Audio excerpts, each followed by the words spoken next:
So today is a serious topic of discussion. This video has been sponsored by the Universal Studios 13 himself, and his chosen topic is no-fault divorce, the very cancerous tool of feminism that has all but destroyed the nuclear family and the influence a man once had on a healthy family unit and upbringing of children.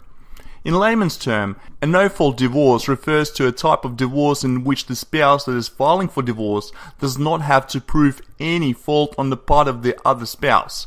All a spouse has to do is give any reason that the state honors for the divorce.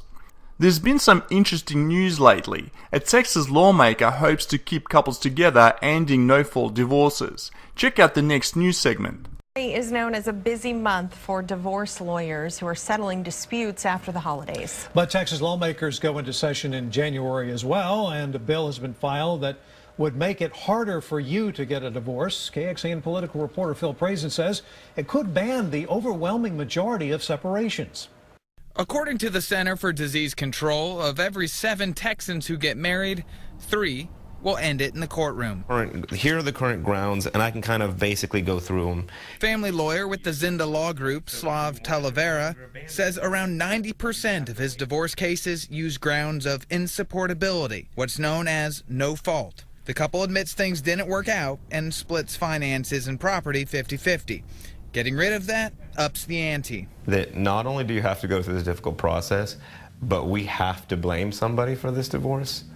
It's going to be a lot harder. A one-page bill filed by Fort Worth Republican Matt Krause would repeal grounds of insupportability. I think we've done a terrible job sometimes in our own lives, in our own quarters, of making sure we do what we can to strengthen the family. I think this goes a long way towards doing that. He says it would add protection to the spouse moved against in a divorce who might not want to split up. There needs to be some kind of due process. There needs to be some kind of mechanism to where that other spouse has a defense. But one thing is for sure, the longer and harder the divorce process is, the more expensive it will be. It may lower the amount of people getting divorced, but only because I think they will learn to not be able to afford it. Phil Prazen, KXAN News. Representative Krause filed this bill last session, and it did get out of committee. He hopes lawmakers will pick up the issue earlier in the session this time. He also filed a bill to extend the waiting period of divorce from 60 days to 180 days. Texas lawmakers go into session on January the 10th. Right now, fault-based divorces in Texas must fall into one of 6 categories. Some of them are obvious: adultery, cruelty, abandonment, and a felony conviction. The other grounds are living apart for at least 3 years or confinement to a mental hospital. No-fault divorce makes the divorce itself a little too easy. Growing up in a 2-parent home has its advantages, and thus there may also be advantages to a system which puts up some barriers to a divorce, at least among dedicated parents.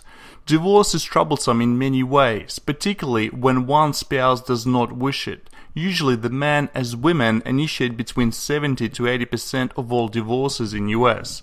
First, it generally lowers the standard of living of the spouse in a weaker financial position. Quite often, it's the ex-husband, because in 97% of all cases, men are paying alimony, child support, and they also lose at least half of their resources, savings, and retirement funds.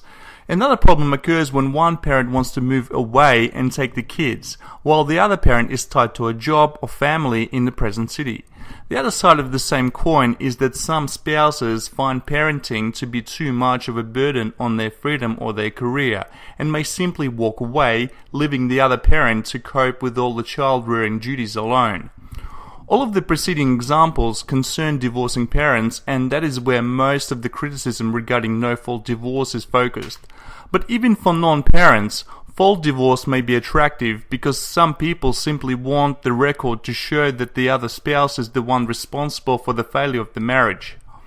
The best way to avoid any divorce is to not get married in the first place. You've been warned. The woman you marry is not the same person you divorce. Thanks for watching, like this video and subscribe.